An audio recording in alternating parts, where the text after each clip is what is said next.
Olá, tudo bem? Bem-vindo ao Política Real. O convidado de hoje já foi superintendente do Sebrae São Paulo, secretário de Desestatização de São Paulo, dono da maior empresa de aluguel de energia no país ou América Latina? América Latina. América Latina. Wilson Poit. Valeu. Wilson, seja Xará. bem-vindo, viu? Obrigado, Xará, pelo convite. Cara, você tem uma história que te conecta com essa questão de aluguel de energia, né? Que são os... Como que você pode chamar? Que quando a gente faz shows, né?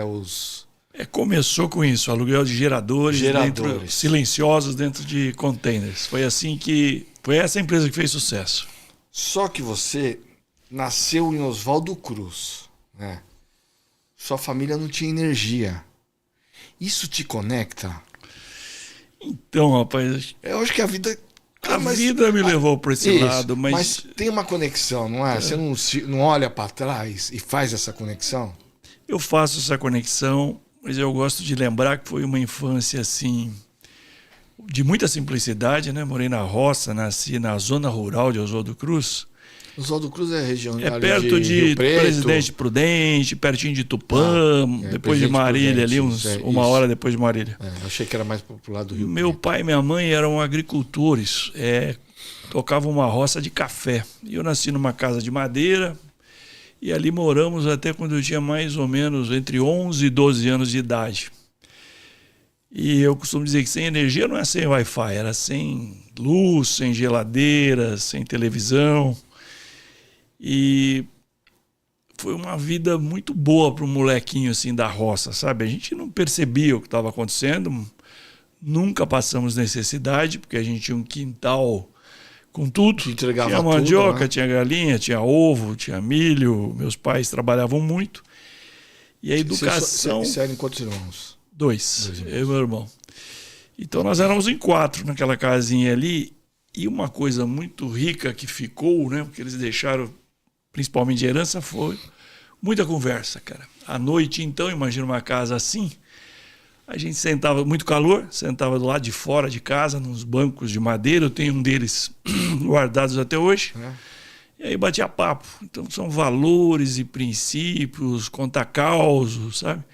E escola também ia a pé, era a escola que tinha perto, era uma escola rural, caminhava uns 4 quilômetros, até o 4º ano primário eu fui nessa escola. O dia que chovia, a professora não conseguia vir, era uma festa, a molecada fazia uma festa.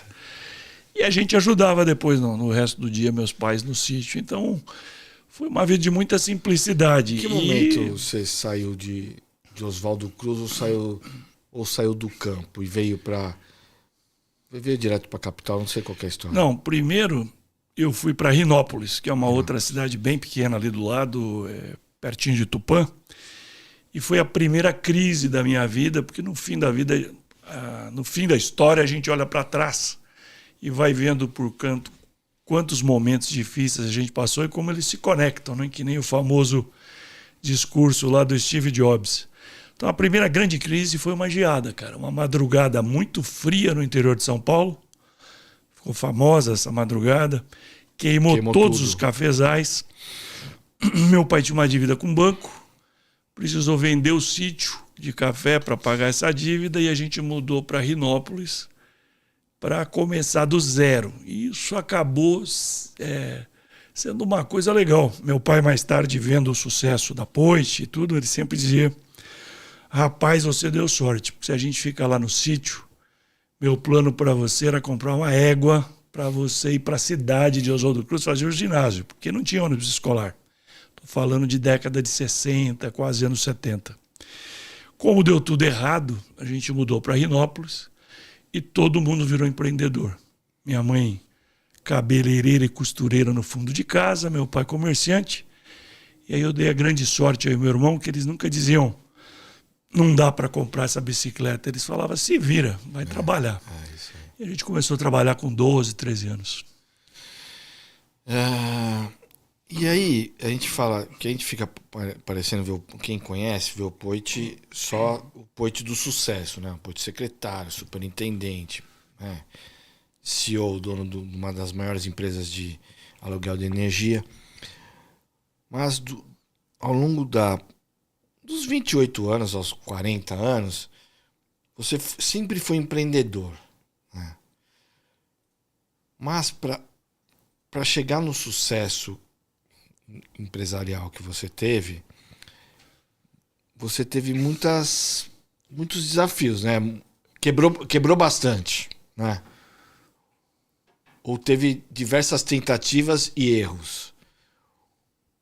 Onde que você errou? Se você pudesse assim dar um conselho para quem quer começar a empreender, porque hoje a gente vive uma geração, principalmente os mais jovens, que não querem mais CLT, né? A maioria quer virar empreendedor, mas não sabe, quer virar, mas não sabe nem por onde começar. Qual conselho, sabe, para começar e com a sua experiência como errar menos? Ou não tem, ou não tem fórmula? É tentativa e erro mesmo. Olha, no meu caso foi muita tentativa e erro e perseverança. Mas assim, uma vontade danada de dar certo, até para não voltar para trás, porque eu saí de muita necessidade, sabe? Tive uma infância assim com falta de muita coisa. Como eu disse, nunca passamos fome, nada disso, mas você tinha vontade de ter muita coisa e tinha vontade de ter o negócio próprio. Isso foi uma coisa importantíssima e que eu falo muito hoje para os jovens, pude exercitar isso muito no Sebrae, que é a educação empreendedora para jovens. Porque eu acho que hoje em dia, cada vez mais, com inteligência artificial, grandes empresas, os jovens têm que pensar em estudar e se formar para gerar emprego e não só procurar emprego. Isso é difícil. Quando eu converso com a meninada por aí... Mas a educação e a faculdade não leva esse caminho, leva? Não leva. A maioria das faculdades, e aí eu falo qualquer uma, tá? Pode se formar, qualquer coisa, precisa de educação empreendedora. Vou me colocar nessa idade, você deve ser um pouco mais velho do que eu. Na nossa geração, a faculdade, e acho que ainda hoje, um pouco menos, mas ainda acho que é o principal, forma você para você ser um empregado, não um empreendedor. Tá mudando, sabe? A gente mudando. Conseguiu... Mas a minha geração é para ser empregado. A gente que é meio peitudo e é fazedor. Acertos e erros. No meu tempo, assim, o maior sucesso de alguém, e nada contra, eu respeito muitos que deram certo, era fazer um concurso, sabe? Era entrar num banco, num concurso qualquer. Mas hoje está mudando. E a gente conseguiu, inclusive, na escola pública do Estado de São Paulo, na educação básica, no colegial, aí, que hoje é o 2º grau, já tem muitas escolas que têm uma disciplina optativa, que a gente chama de Jovens Empreendedores Primeiros Passos, que eu acho super importante. Legal isso. O gostinho de ganhar dinheiro, de fazer alguma coisa, algum rolinho e tal, do jeito certo, certo. Nessa idade, porque entra no sangue e o cara fica com vontade de fazer negócios. E aí ele pode ser dentista, advogado, engenheiro, médico, qualquer coisa, cara de informática, mas tem que saber fazer negócios. E eu dou muita palestra em escolas, esse tipo de coisa, sempre tentando provocar a meninada a pensar em sair da escola com um plano de negócios, sempre está aumentando a quantidade de meninos que têm vontade de ter um negócio próprio. E aí, respondendo a primeira pergunta sua aí sobre o que a gente fala para esses jovens que estão procurando isso, eu costumo dar um conselho bem simples, eu falo de 3 coisas, sabe? Porque tem muita gente em dúvida, por onde eu começo, não sei o que abrir. Isso. Eu fui muita tentativa, mas hoje eu olhando para trás eu falo, cara, uma folha se devia escrever, uma folha em branco, né? Tentar, essa é a mais difícil, né? Quem você é, o que você tem tem vontade e tal. A segunda, no que você é bom. O que você gosta muito de fazer. Isso faz diferença? Faz diferença. Faz. Escolhe uma coisa que você gosta de fazer, porque assim, ninguém nasceu sem ganhar um presentinho de Deus, que é o seu ponto forte. Todo mundo é forte, é bom em alguma coisa. Judiação, o cara trabalhar às vezes a vida inteira no emprego, por causa de salário, que não gosta, é uma coisa que não gosta. Para um dia, quem sabe, fazer o que gosta. Então eu falo, faz uma lista, porque você, desde a escola você já tem uma dica da matéria que você gosta, um elogio que você recebe na família, no seu trabalho. E a terceira lista é quem você conhece. É o seu networking. Tem gente que conhece lá uns 10 caras que podem te dar conselho, ou 20, ou 100, 200. Então, assim, quem você é, no que você é bom e quem você conhece.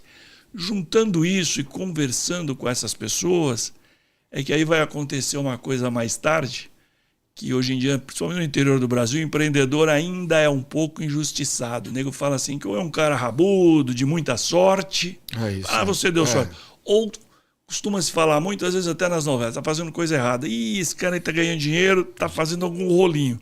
Eu dei sorte. Hoje eu acordei às 5 horas da manhã. Então, a sorte nunca me encontrou parado, sempre me encontrou em movimento. E o que eu digo, tem uma definição boa de sorte na Endeavor, que é: sorte é quando a oportunidade encontra um cara com vontade, em movimento e preparado. O cara passa para todo mundo, mas são os caras que estão trancados no quarto, o outro está de cabeça baixa, você tem que estar atento. Existe idade para empreender? Você acha que um menino de... Porque a pergunta, você fundou a Poit Energia com 40 anos, correto? 40 anos. Se for olhar... Até lá tentei, foi a 5ª tentativa. Então, porque 40 anos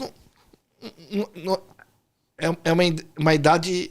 É jovem, mas já está mais maduro, correto? Sim. O Roberto Marinho começou com 60 anos, sim, correto?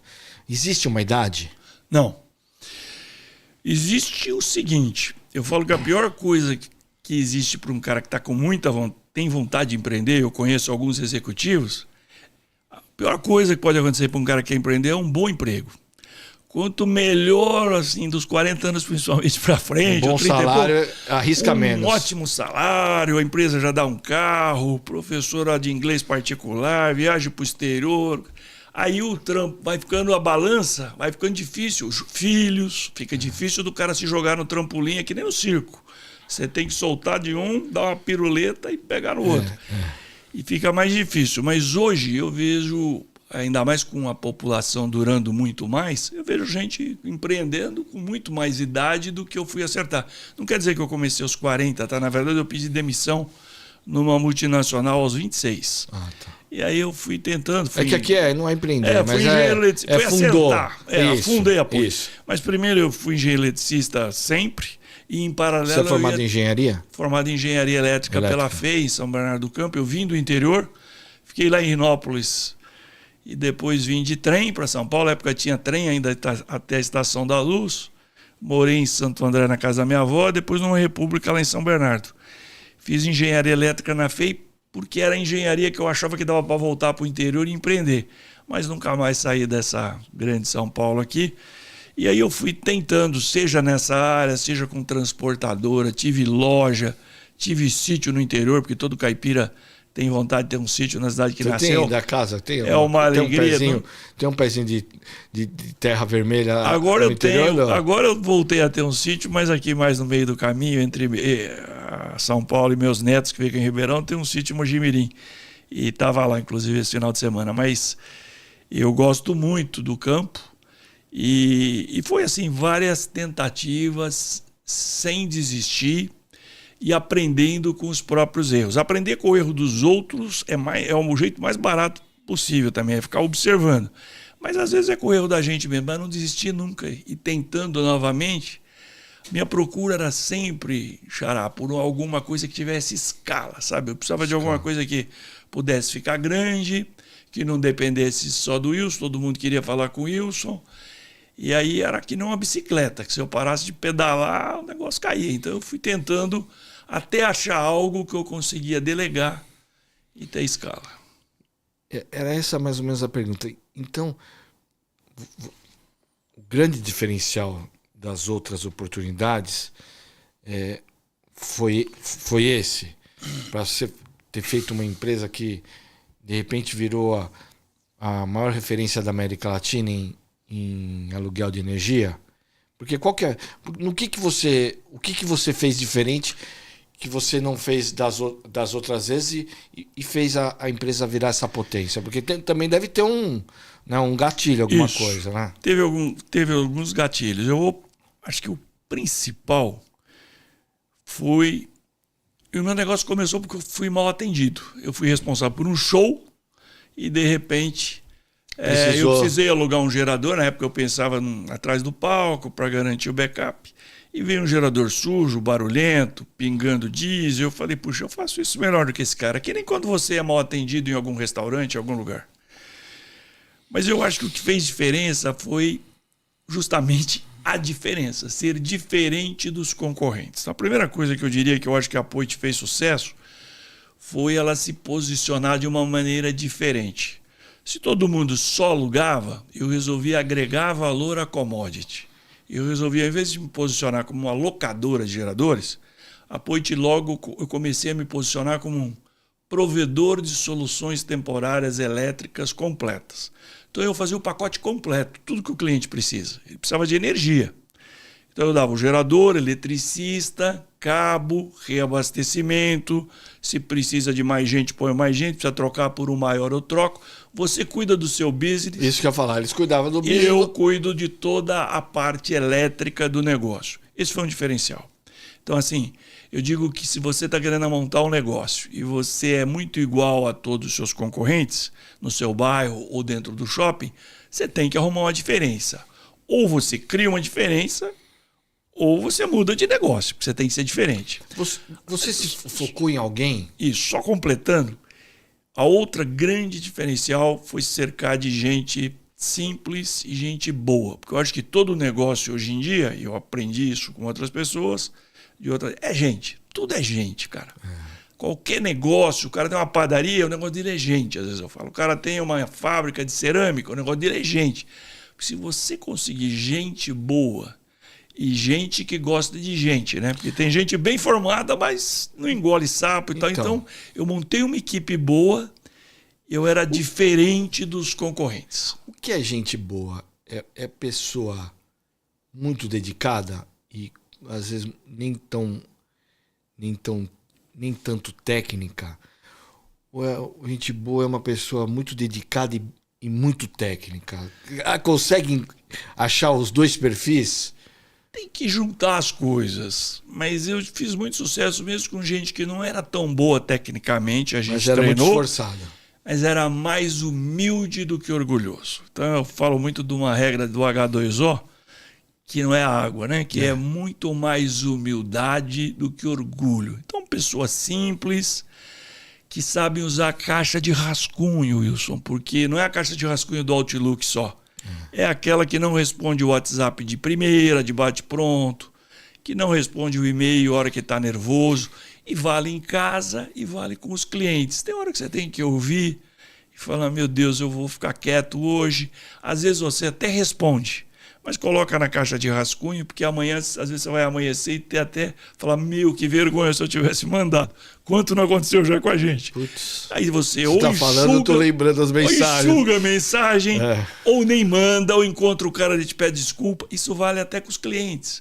Porque às vezes eu entro em alguma loja aí, acho que acontece com você, eu quero comprar alguma coisa. Mas a pessoa às vezes não está afim, está no celular. Eu falo, meu, esse não é do departamento de vendas, é do departamento de proteção a vendas. Porque, pô, tô querendo fechar e ele não deixa. Eu acho que procurar pessoas, então, mais humildes, que gostavam de gente, que sabe conversar, que engole sapo, mais calmas, e nunca falar não para o cliente. Uma das coisas que a Poit fazia era algumas coisas que assim ninguém queria fazer. Eu faço para você. Tem que pôr um gerador em cima de um prédio na Faria Lima ou em cima de uma montanha lá na Patagônia.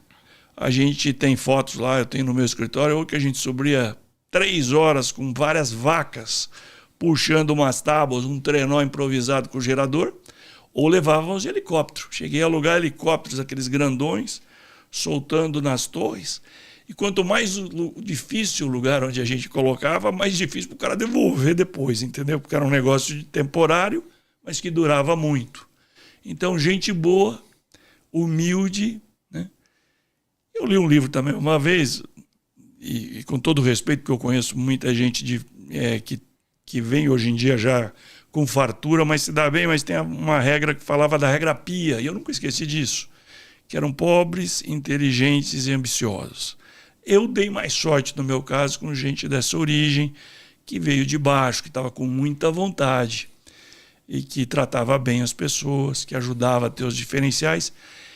E depois fui me cercando de pessoas melhores do que eu, sem ter ciúme disso. Porque o empreendedor brasileiro, às vezes, ele tem ciúmes de contratar um cara muito bom. Ele até demite, ou no dia do bônus ou antes disso. Mas quando você contrata um cara melhor do que você em logística, melhor do que você em informática para editar as coisas, melhor do que você em manutenção, melhor do que você no financeiro, você é melhor ainda, porque você pôs esse time aqui, nem um time de futebol. Você escalou bem o time. E gente foi o grande diferencial da Poit. Você era centralizador? Era. No começo eu era muito centralizador. Eu era o Branca de Neve. Um dia, numa mentoria com o Júlio Ribeiro, famoso publicitário da Talent, sócio do José Eustáquio, ele contou a história do Branca de Neve. Ele falou: Poit, você é o Branca de Neve. Você já estudou a história do Branca de Neve? Eu falei: da Branca de Neve? Ele falou: essa daí todo mundo sabe, mas o Branca de Neve é um empreendedor brasileiro que está fazendo sucesso cercado de anões. Não de 7, às vezes é 50, 80, 200, 500. E ele quer ser o cara e ele volta de férias ou de feriado, cobre de porrada todo mundo, que errou, que sem eu aqui esse negócio não vai. E aí o pessoal fica com medo de ter iniciativa e tudo tem que ligar para ele. Ele vira o Branca de Neve, o cara.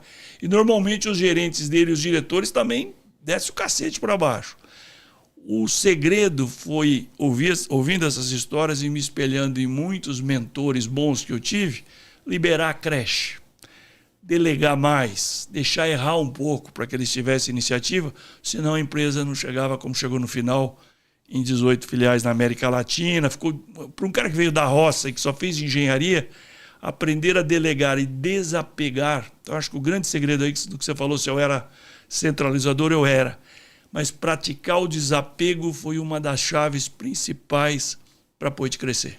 Eu estou te perguntando porque eu não vou lembrar o nome, nem o setor, mas esse final de semana eu estava lendo, estava em Santos, né? Eu peguei um jornal lá e estava lendo que um empreendedor estava falando isso, né? Que a empresa dele valia 250 milhões, um grupo internacional veio comprar, fizeram a avaliação e ele tinha, né, retorno, tinha tudo, né? É uma empresa vendável. Ele queria vender porque ele queria empreender em outros setores. Aí na hora do vamos ver, esse grupo internacional recuou. E teve lá o pitch final, lá, né, a conversa final. E eles falaram: ó, a sua empresa é você. Se eu comprar a empresa de você, eu vou ter dificuldade em fazer ela operar da forma que ela opera hoje. Porque você é o financeiro, você que atende a venda, você que atende... Ele falou assim, os principais setores da empresa, você tem domínio total e não tem ninguém que se substitua. Esse era o meu caso. Acabaram não comprando. Esse era o meu caso.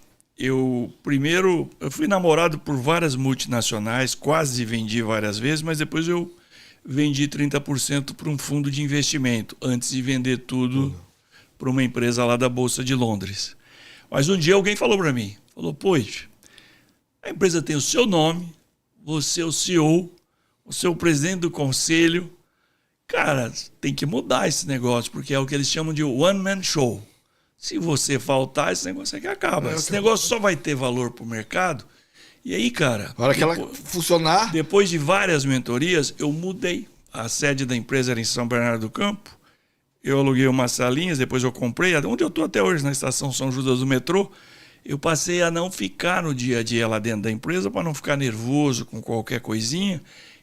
E viajar mais, ir mais em eventos, visitar concorrentes, outras empresas do meu setor na Europa, nos Estados Unidos. Me fez pensar mais estratégico, menos a barriga no balcão. E a coisa começou a crescer quando eu me afastei do dia a dia. Isso é muito difícil. Hoje eu falo com muitas empresas familiares, dou consultoria, estou em 4 conselhos de empresas familiares. E a minha tarefa lá é o desapego do fundador e da família, que para entender que não vai acabar o mundo, de repente vai melhorar. Foi uma dos pontos de virada foi o desapego para delegar mais. A gente está falando você chegou em algum momento falar em mentores, né? Eu sei um pouco da sua história, eu sei que você... Vou citar 2. Um foi o Jorge Paulo Lemann, entre outras coisas, dono da Ambev. Sim.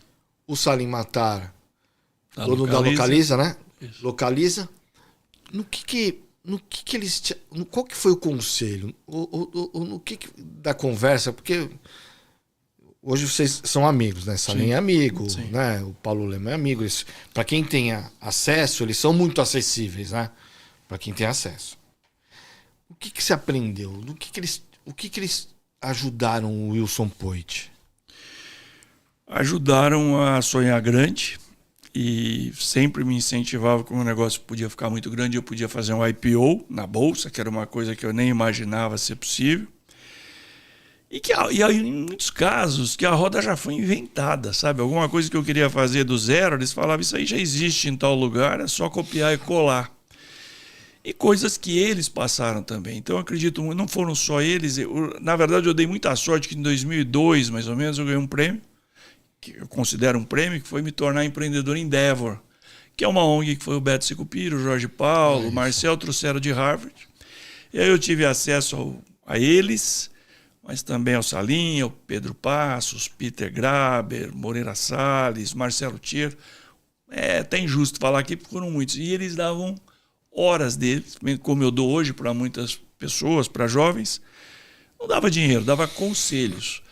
E você ouvir essas pessoas e ter acesso, e às vezes não precisa ser um nome, um expoente assim, mas é você procurar pessoas mais experientes para conversar, é quase como se você já estivesse começando um conselho consultivo.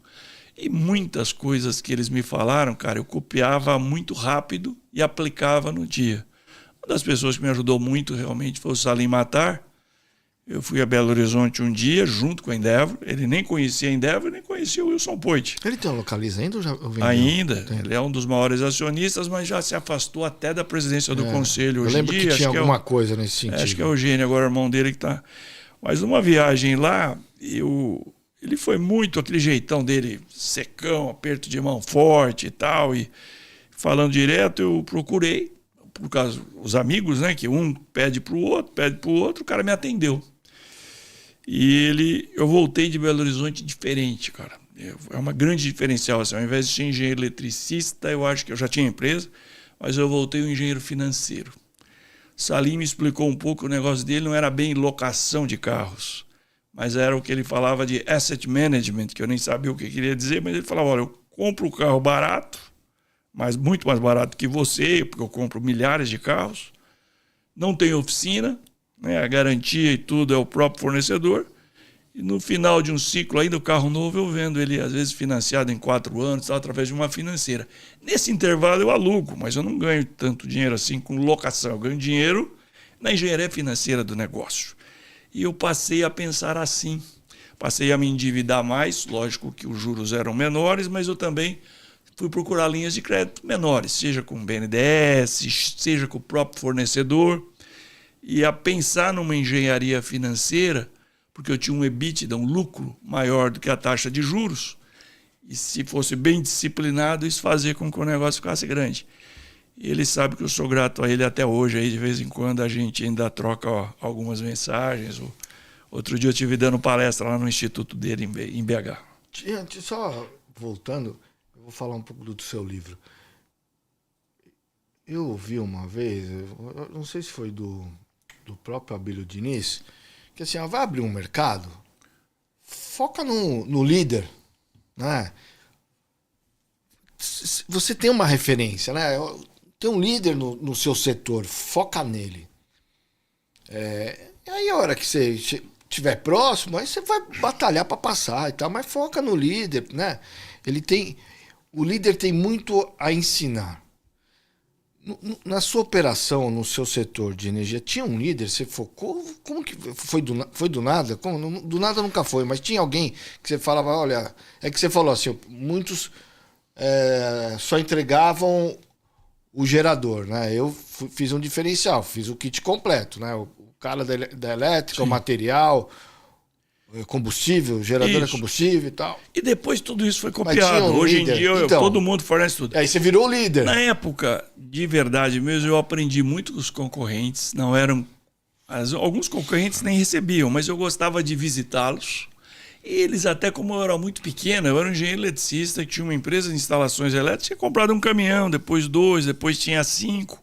Então era assim, um cara... Então, quando eu visitava... Eles gostavam de conversar comigo, porque eu não era um concorrente que oferecia ameaça. Às vezes eles até me indicavam.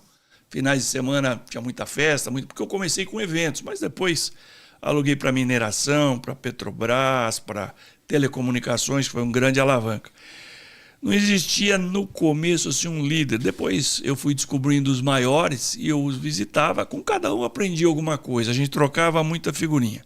Agora, a partir de um certo momento em que a Poit cresceu muito, e alguns até já passaram a me considerar um concorrente e não indicar como no começo, eu passei a estudar um pouco, porque aí eu pensava no IPO, como era o mercado no exterior. Porque eu aprendi com alguns mentores que você tinha que olhar para o exterior para ver onde a roda já tinha sido inventada. E eu passei aí eventos. Uma feira de cinema, por exemplo, em Los Angeles, que se aluga muito equipamento para fazer séries, para fazer filmes. Eu fui nela há muito tempo atrás. E lá você vê muita coisa, tira foto, volta no Brasil, tenta fazer igual. Na Europa também fazia isso. Então eu passei a viajar mais, sair mais da barriga no balcão. E fazendo no Brasil um negócio, cada dia criava um diferencial. E tem uma outra coisa importante para falar. Os diferenciais que a gente cria, muitas vezes, não precisa vir da NASA e nem de uma tecnologia ferrada. É o cliente que te fala. Ele fala como ele quer o produto semana que vem. Embrulhado de uma maneira diferente, um pacote diferente, um outro valor agregado, ou atrás também tal cabo, tal coisa, me estaciona e tal. Então, assim, conversar com o cliente e ouvir o cliente, a não demanda, só vender, a necessidade, ele te conta. Então, assim, o contato pessoal, ouvir os seus clientes, eles dão dicas de como você tem que se inovar. Eles falam as dores, o que está faltando. E você vai agregando valor à commodity. Eu tinha um preço até maior depois do que a concorrência, mas eu tinha um pacote completo. E um dos grandes... Como se fala muito em inovação, costumam falar, às vezes a inovação você não precisa esperar uma tecnologia nova. O próprio cliente dá uma dica, pode ser um negócio simples que você tenha na feira, uma quitanda, fazer marmita em casa, mas ele, se você ligar e perguntar, ele te fala, semana que vem você me manda de tal jeito. Você vai mudando e vai melhorando o atendimento, ele vai te indicando outras pessoas. Você tem um livro que chama, corrija se eu falar o nome errado, O Não Você Já Tem, Então Vá à Luta. E você disse uma frase aqui que eu acho que resume um pouco o seu livro, que é a questão de assumir riscos, né? Que a hora que você entendeu isso, você começou a expandir. Quem não assume risco, quem quer empreender, vamos mudar a palavra, quem quer ser empreendedor e não quer assumir risco, está fadado a não vencer no mundo do empreendedorismo? Olha, riscos calculados, né? A partir de um certo momento você vai medindo as coisas, mas você precisa... No interior fala assim, né? Roda presa, né? Quem é muito roda presa... Roda presa é muito inseguro, né? Tem gente que gosta da estabilidade. A estabilidade é um valor seguro para ele. Eu respeito e conheço amigos que fizeram carreiras e são grandes executivos, mas gostam de ter um salário lá, um bônus no final do ano. Mas o cara que é empreendedor, que não arrisca, que não pega empréstimo para crescer, ele está fadado a... Ele não cai do céu, né? Eu gosto de falar, viu, que a diferença entre um louco e um empreendedor é que o empreendedor convence os outros da sua loucura. O cara convence as pessoas. Você conhece, e eu conheço na família, nos vizinhos, né, nos amigos, algum cara que é sempre assim, pô, esse cara é meio doido, está sempre inventando um negócio, pula para cá, pula para lá, mas nunca termina nada. E o outro, às vezes, um pouquinho mais de insistência, ele vira um empreendedor, dá certo o negócio, porque ele insistiu um pouco mais, ele convenceu os outros. Então, eu acho que o cara tem que treinar, comunicar bem, tem que ser comunicação é super importante, como ele vai explicar o que ele faz em poucas palavras, porque hoje em dia a atenção está muito disputada pelas mídias, por tudo. Então tem que ter um pitch pronto, você explicar para qualquer um qual que é a sua novidade em 2 minutos. Para ganhar atenção, não dá tempo do cara olhar para o celular. Se ele quiser, aí ele começa a fazer pergunta, aí você fica com ele 1 hora, um dia inteiro às vezes, porque ele fica interessado em você. Mas tem que assumir um pouco de risco. E o nome do meu livro é justamente porque eu vim da roça, sempre falei meio caipira, até hoje falo meio erro muita coisa, mas eu na faculdade tinha muito preconceito, muita coisa assim. Antigamente tinha bullying, não, né? Era tudo. Era tudo. Hoje, tô passando bullying, filho. Vai estudar na minha época lá. Passava, chegava. Na minha época de. Os meninos de Nike e eu de Quixute. E minha época de ensino básico, chegasse em casa e contasse alguma coisa, ainda apanhava. Apanhava, Se resolvi. Você sabe que uma vez eu cheguei em casa, briguei na rua, eu cheguei em casa chorando, meu pai mandou eu voltar. Vai lá, resolve o seu problema. Ele fez isso, Poit. Fazia muito isso. Falecido, né? Agora, mas ele fez isso. Meu pai também é alemãozão, assim, filho de alemães, régua alta e tal. Mas olha, eu falo que se eu não, você já tem, então vá à luta, que é mais ou menos como perder a vergonha, sabe? Se alguém te falar assim, ó, lá não adianta ir, não adianta ligar para ele, aquele cara é chato, já faz, compra do outro, ele não tem que marcar a hora, ele é muito... Eu falo, então vamos lá. Não, mas você não está entendendo. Eu falo, cara, se eu não, eu já tenho. Vamos arriscar. Às vezes eu estou no aeroporto, às vezes eu estou num restaurante. Isso aconteceu já muito comigo, acontece até hoje. Eu vejo alguém na outra mesa e falo, puxa, aquele ali é o diretor de tal empresa, aquele ali é o Wilson Pedroso. Eu vou dar um cartão para ele ali, eu vou chegar no cara. Às vezes você fica eu ficava nessa vai, não vai, e o cara vai embora, você se sente uma barata, rapaz. Você fala, puta, podia perder a oportunidade. E ninguém te atende mal, você sabe disso. Todo mundo, no mínimo, fala, me dá eu, depois um cara lá vai... Fica mais fácil pra você ligar lá na empresa, encontrei com fulano aí, ele me disse para falar com você e tal. Então, a partir do momento em que eu perdi essa vergonha, depois que eu saí da faculdade, estava nos primeiros estágios, que eu comecei a ser um cara um pouco mais atrevido, para chegar nas pessoas e pedir, cara. O princípio de tudo, de você receber alguma coisa, é você pedir. Se você não pedir, ninguém sabe. Às vezes você conversa com um cara depois de uns anos, ele fala, pô, se eu tivesse me falado, cara, eu tinha isso aí sobrando lá, eu te dava essa oportunidade. Então, principalmente os jovens hoje em dia, não tem que ter medo de pedir, de se colocar no mercado, de oferecer, é o vizinho... Aí depois vão dizer que teve sorte. Foi ali na feira, encontrou alguém, conseguiu alguém que arrumou a vaga. É que ele falou. O outro não fala nada, fica com vergonha. Então o livro resume um pouco a minha trajetória, porque ela mudou a partir de que eu perdi a vergonha no sentido de ser mais atrevido e menos acanhado, menos envergonhado, como eu era no começo. Ficava vermelho toda vez que o professor me chamava, falava meu nome. Isso foi mudando. E eu fiquei... pensando assim, pô, quem falou que eu não consigo? Eu acho que eu vou chegar lá, vamos. E as coisas foram melhorando, e isso foi sempre uma chave. Voltando, você falou de jovens, né? E da importância de ter matérias de empreendedorismo nas escolas, né? Acho que poderia ter desde cedo, né? Já a molecada no 5º ano, 6º ano, já começar. Mas empreendedorismo é uma coisa ampla, né?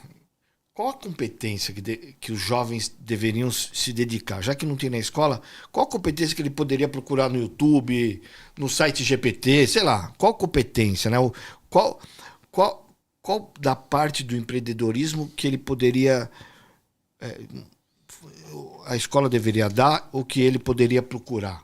Financeira, a parte de network, qual que é a competência que ele poderia... Porque é amplo, né? É amplo. Fala empreendedorismo... Mas se eu tivesse que resumir, cara, primeiro assim é vontade, sabe? Tem que ser... Porque a gente vê muito cara desanimado hoje, focando só nos problemas, botando a culpa na mãe, no pai...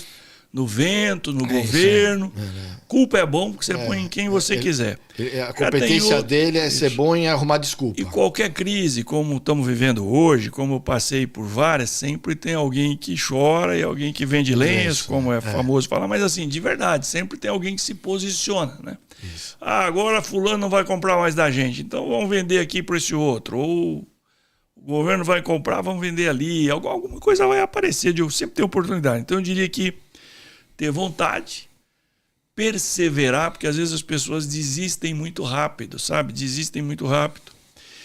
E se colocar em movimento também, porque o negócio não é só ficar sentado. O computador é muito bom, inteligência artificial é muito bom, mas eu acho assim que se relacionar com as pessoas, fazer o seu network, saber se expressar e se pôr em movimento. Se pôr em movimento é ir num evento, ir numa feira, ir assistir uma palestra, ou assistir um podcast como É esse. isso. O cara, sempre que eu estou no carro, estou numa viagem, se aprende alguma coisa diferente. Senão o cara se distrai com as mídias e aprender a separar os primeiros dinheiros que ele vai ganhar. Eu falo muito que assim, separar o bolso direito do bolso esquerdo. Vale para o jovem, mas vale para o microempreendedor brasileiro também. A gente falava muito isso no Sebrae. Um bolso do outro. É o dinheiro da vida pessoal, do dinheirinho do negócio dele. Porque se ele mistura tudo e no primeiro faturamento ele já compra uma motocicleta, ou já troca de carro, faz não sei o quê, daqui a pouco você visita ele acabou o fluxo de caixa. Então não é só o dinheiro de começar, a vontade de começar, mas tem que fazer um mínimo de um plano de negócio, que pode ser num papel de pão, pode ser numa planilha de computador. Hoje em dia eles estão mais...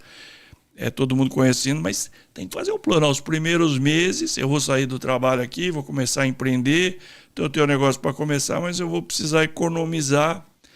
E uma coisa que meu pai me ensinou desde o começo, Wilson, que é gastar menos do que ganha. Então, todo mundo tem que aprender a gastar menos do que ganha.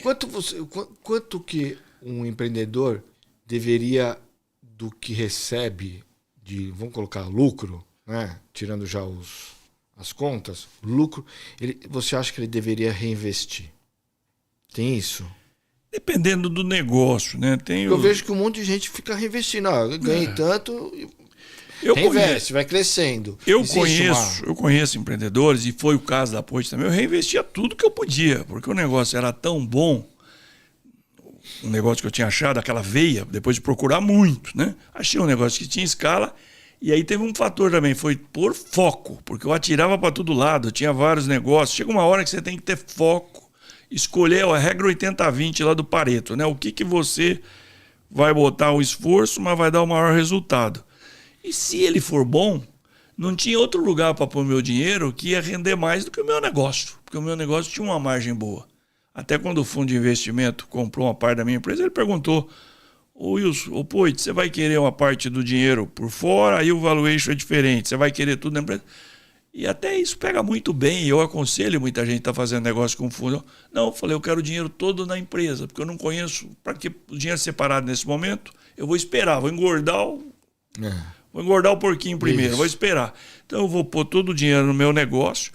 Agora, tem a famosa regra de 10% de tudo que você ganha, você ir guardando e tal, tem várias fórmulas. Agora depende da fé que você está botando no seu negócio. Aí você tem que ir investindo mais o seu dinheiro e conseguir, talvez, na medida do possível, se alavancar de alguma maneira. Alavancar um pouquinho de dívida. Muita dívida hoje em dia com esse juro absurdo faz mal. Mas um pouquinho, às vezes, te coloca para correr mais depressa. Você foi superintendente do Sebrae aqui em São Paulo, né?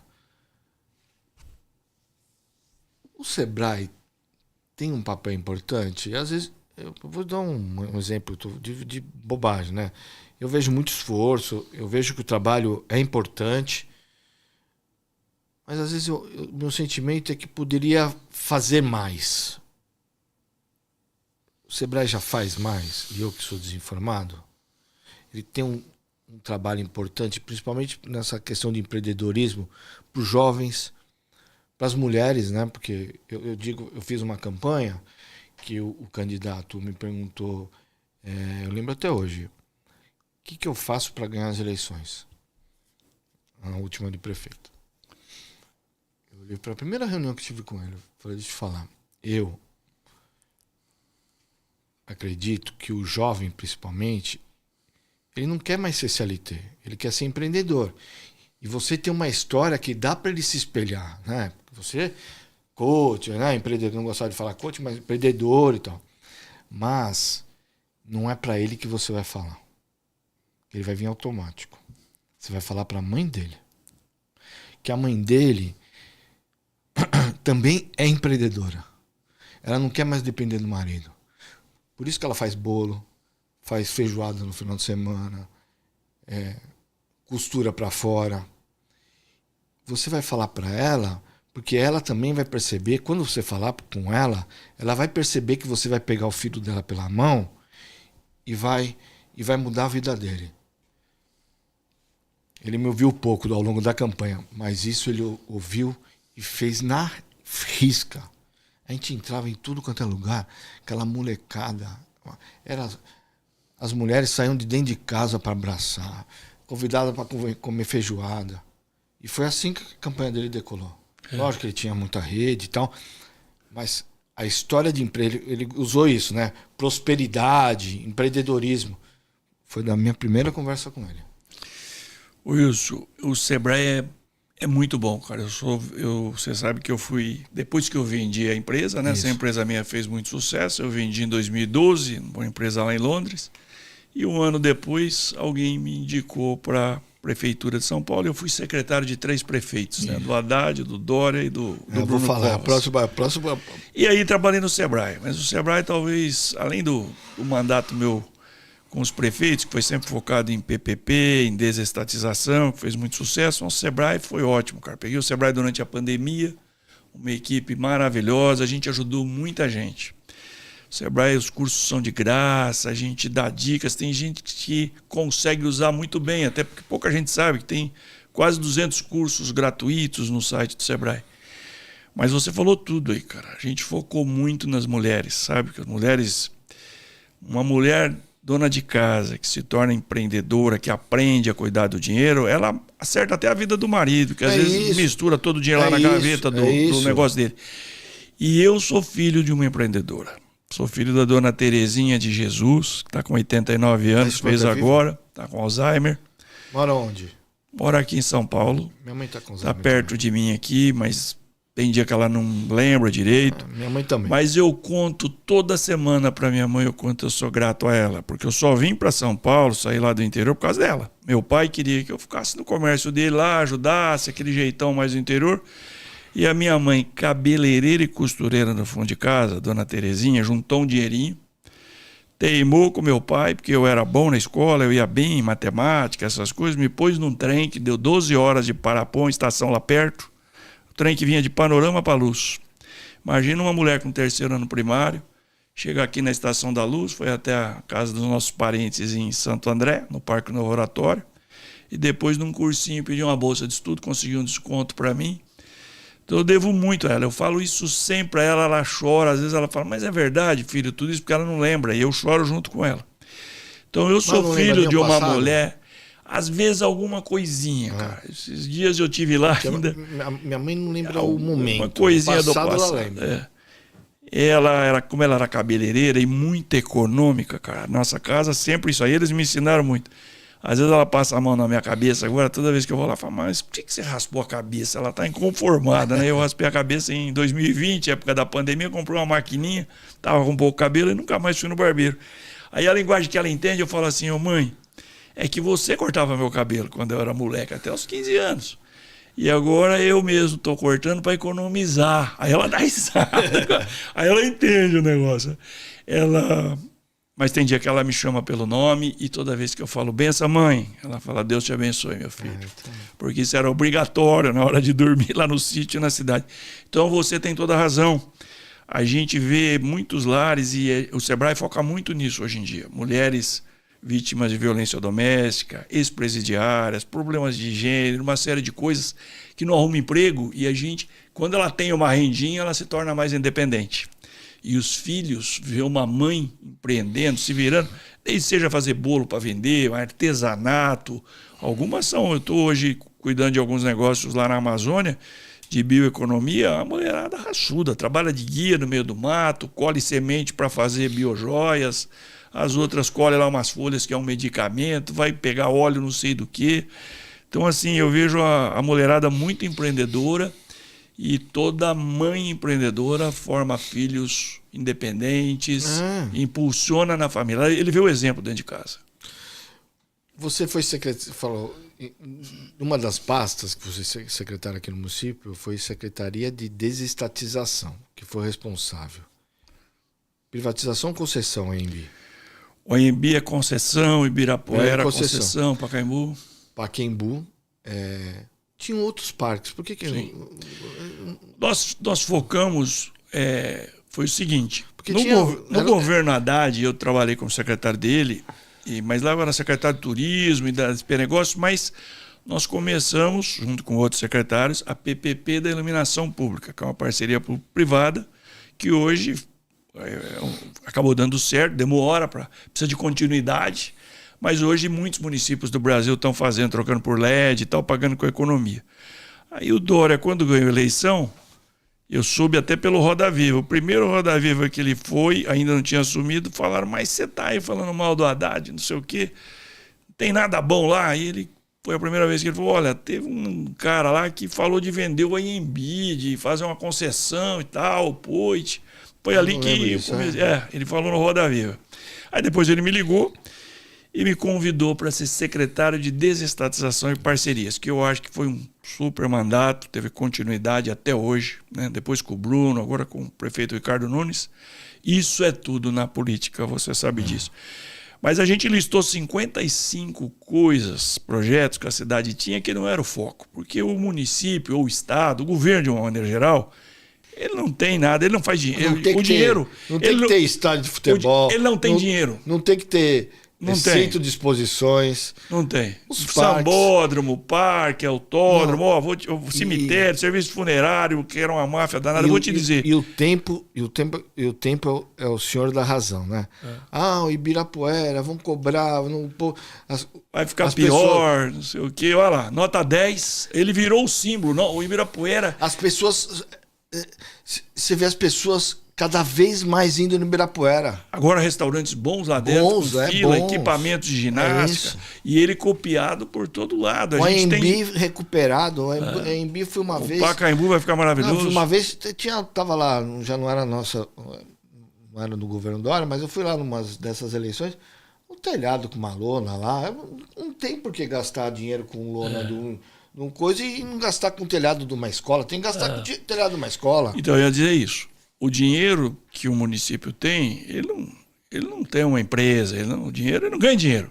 O prefeito não ganha dinheiro, nem os vereadores. É dinheiro do pagador de imposto. Isso. É dinheiro meu, seu, de quem está nos assistindo.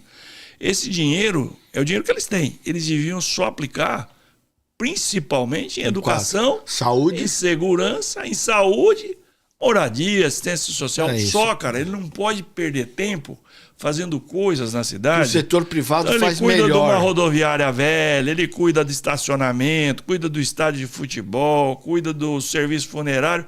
E já está provado. Aqui em São Paulo, então, a gente acabou concedendo o AMB, sabe? Concedendo os parques, concedendo o mercado municipal. Você vê, a prefeitura tem que cuidar de verduras, essas coisas.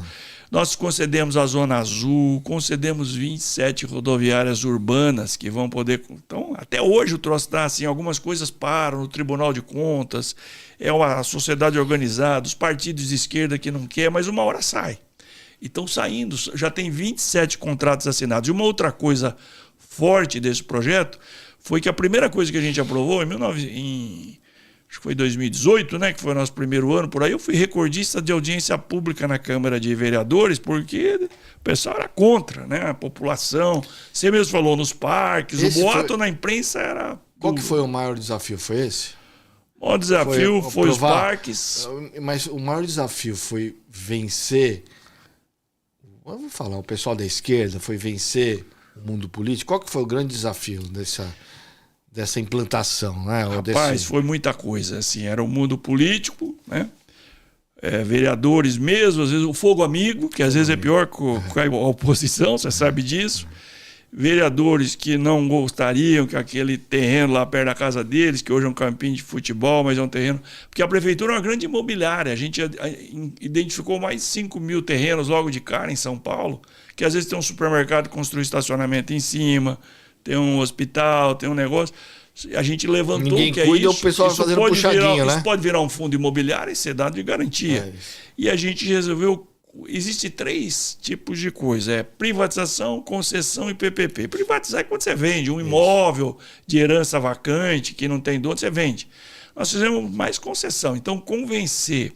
E aí tem patrimônio histórico também. Tudo que eles sabiam que a gente ia conceder, vai lá e tomba.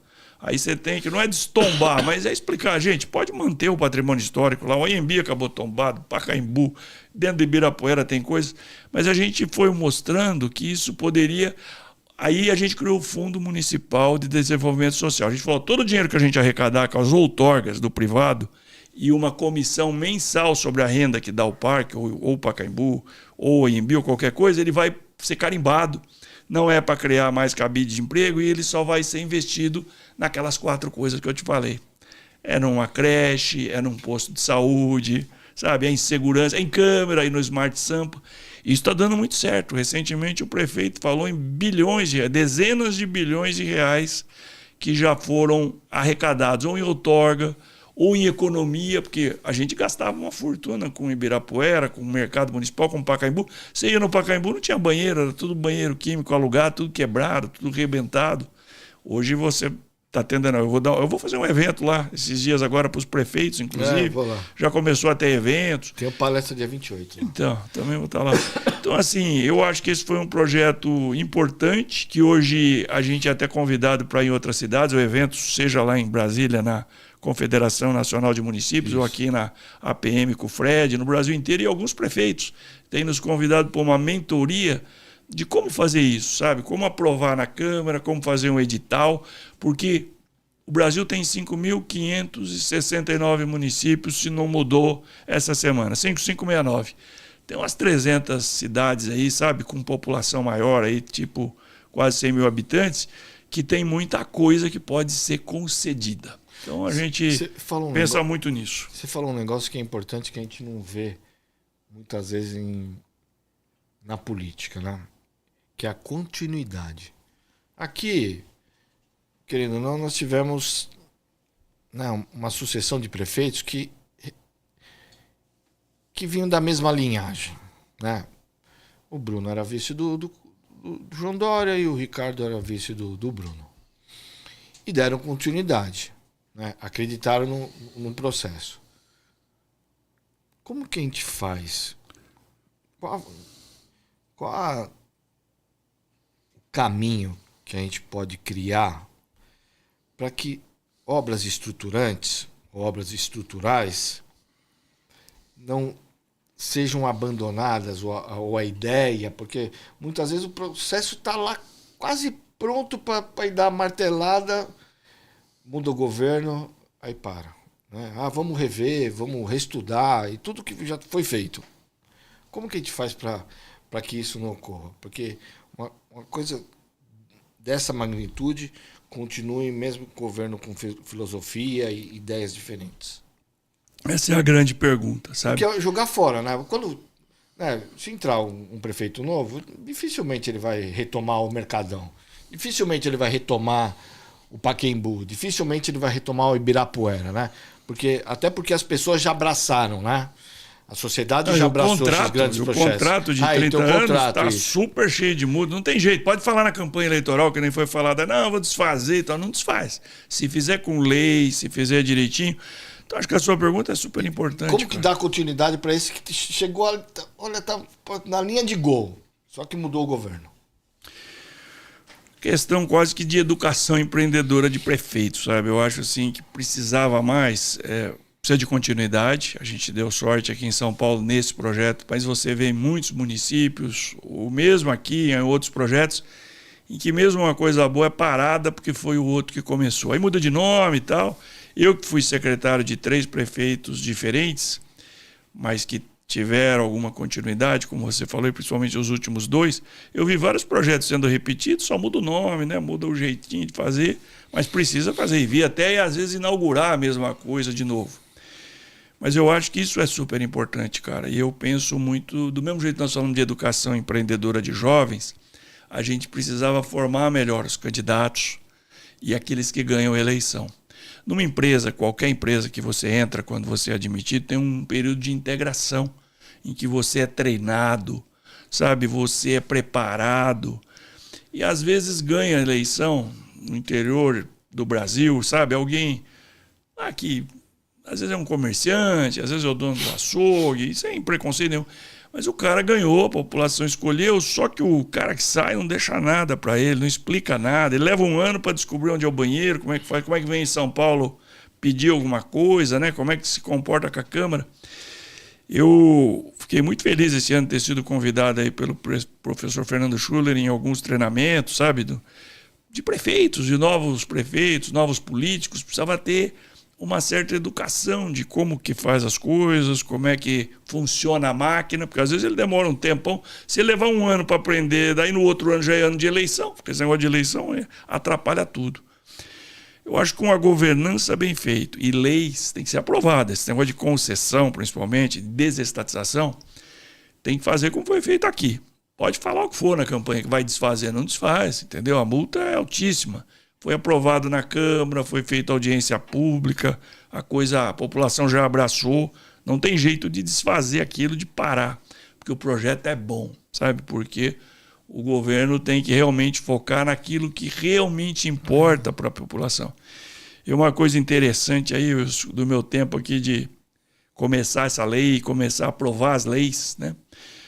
São Paulo tem 55 vereadores. Eu tive a experiência de chamar um por um numa sala que eu tinha lá e eu me preparava, estudava para a prova antes de chamar. Então eu chamava o cara, às vezes do partido da oposição, completamente lá de esquerda, mas eu sabia, falava, ô, seu João, eu sei que o senhor é lá do bairro X, o senhor teve 32 mil votos, lá está faltando 3 creches, está faltando 2 postos de saúde, precisa terminar aquele hospital. O que o senhor prefere? Que a gente faça isso ou que eu faça mais uma reforma no Sambódromo ou lá no Interlagos, que os seus eleitores só vão montar arquibancada, no dia da corrida nem conseguem entrar? Todos topam. Quando você fica sozinho com o cara, esse negócio de desestatizar o que não importa, para focar no que mais o eleitor dele está precisando, todos concordavam, cara. Até o cara lá do PSOL, do PT. No dia, às vezes lá na Câmara, ele vinha no meu ouvido, todos ficavam amigos, falavam, secretário, desculpa aí, hein? O meu partido acabou de fechar a questão, nós vamos votar contra, seu projeto é bom. Mas a gente deu sorte, acabou tendo lá os 38 votos, 39, 40, 40 e poucos, aprovamos a maioria deles. Os prefeitos deram continuidade, dos 55 que a gente falava, tem 27 assinados. Então, e o secretário que veio no meu lugar, sabe, foram secretários bons, o secretário que está hoje, que é até acho que o ex-prefeito de Jundiaí, né, o Luiz Fernando, gente aqui. Muito boa. Então, assim, eles estão dando continuidade, o prefeito Ricardo Nunes, o Bruno, isso é muito importante, sabe, porque ainda tem projetos que foram aprovados naquela época pela gente, só que parou. Parou no Ministério Público, parou no Tribunal de Contas, parou no Patrimônio Histórico, parou, volta para trás aqui, vai ali. Só que com paciência, com jeito, isso é o que precisa ser feito. Eu acho que São Paulo está dando um grande exemplo para outras cidades focarem no que realmente importa. E para encerrar, 2 perguntas. A primeira, Mosquinha Azul não picou? Nunca picou? Nunca pensou em ser candidato a deputado, prefeito, governador? E para encerrar, qual o legado que o Wilson Poit quer deixar para a próxima geração de empreendedores? Olha, sobre a política, passou algumas vezes pela cabeça, recebi convites, acabei me filiando, Partido Novo lá atrás, acabou meu filho mais velho, eu tenho 4 filhos, 2 homens e 2 mulheres. O Vinícius virou deputado federal e foi um bom deputado aí, foi líder da bancada paulista, super jovem e tal. Inteligente. E aí... E segue aí, virou um comunicador, hoje é um empresário muito bom, está na área financeira. Mas eu nunca fui candidato, passou sim algumas vezes. Minha esposa começou a achar que eu era político. Acho que você sempre foi político. Você está gostando desse negócio, porque terceira prefeito, você continua lá, depois no Sebrae, que de alguma maneira é também um bicho político, é escolhido pelo governador, né? Mas eu acho que é como assim, eu tive um ciclo de vida no setor privado que deu certo. Fiquei 9 anos na política. Eu acho que todo mundo no Brasil deveria pensar em ir um pouco lá, como nós já fomos. É que nem ir na reunião de condomínio. Então não picou a mosquinha azul. Mas assim, eu fui na reunião de condomínio. Porque eu conheço muita gente que só mete o pau em todo mundo, vê televisão, vê o jornal, fala que ninguém presta, todo mundo ladrão, mas vai lá para ver o quanto é difícil fazer alguma coisa. E o preço que nós vamos pagar por nunca se interessar pela política é sermos governados pelos que se interessam e que nem sempre são os bons. Então eu acho que precisava ir mais jovens, precisava ir mais empresários na hora que eu fui, depois que eu já tinha feito a minha independência financeira. É como se eu fui na reunião de condomínio. Eu conheço gente aí que mora num prédio aí, nunca foi na reunião de condomínio, só no dia do sorteio de garagem e olha lá. E briga com o síndico, briga com todo mundo. Nós fomos na reunião de condomínio, vi como é que é. Cara, precisa ter o couro muito grosso, cara, para ver seu nome no jornal, sabe? Você sabe até quem plantou, às vezes é o fogo amigo, não é? Então, assim, eu acho que dei a minha contribuição e gostaria, e falo em todas as minhas palestras, vocês todos deveriam pensar em um pouquinho, não precisa fazer carreira. O cara não precisa ficar a vida inteira na política, ele pode ir lá, que nem você sabe, antigamente era servir o governo, servir o exército. Vai fazer um estágio, vai lá fazer um estágio. Lá. E tem jovens, a felicidade é que começam mais jovens, às vezes de empresas de consultoria, como a McKinsey, como o Falcone, o que colocam jovens lá para ajudar a gente.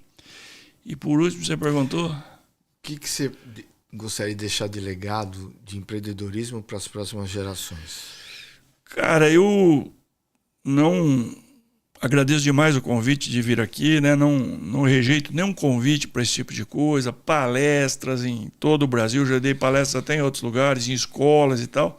Eu gostaria de deixar, assim, a esperança para os jovens e para os pais desses jovens que estão tão preocupados com eles, hoje estão trancados num quarto, às vezes vão até criar lá um aplicativo, mas tem muita gente em depressão.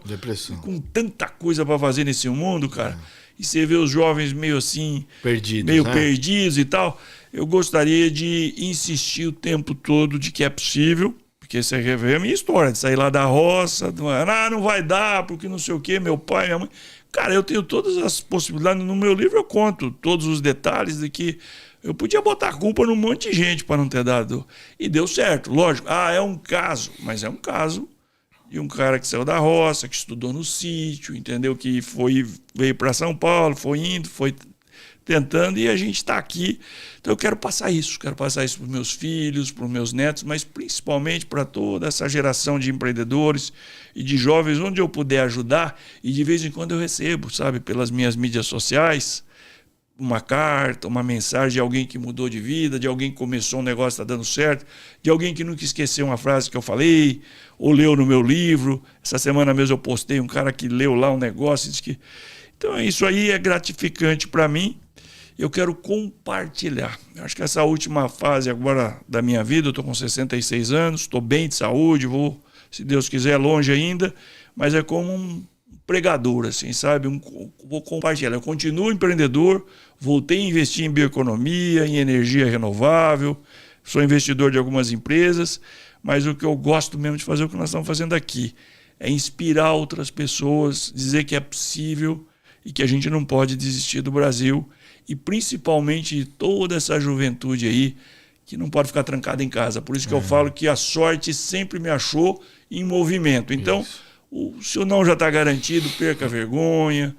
Eu gosto de falar que é melhor aproximadamente já do que exatamente nunca. Tem uns caras que falam, não, o dia que acontecer isso, o dia que acontecer aquilo, aí eu vou fazer. Não, cara, já começa. Eu já me jogo. E se arruma no caminho. Durante a viagem você vai acertando o que falta. Eu já fiz, acho que 110 entrevistas, 100 e poucas entrevistas aqui.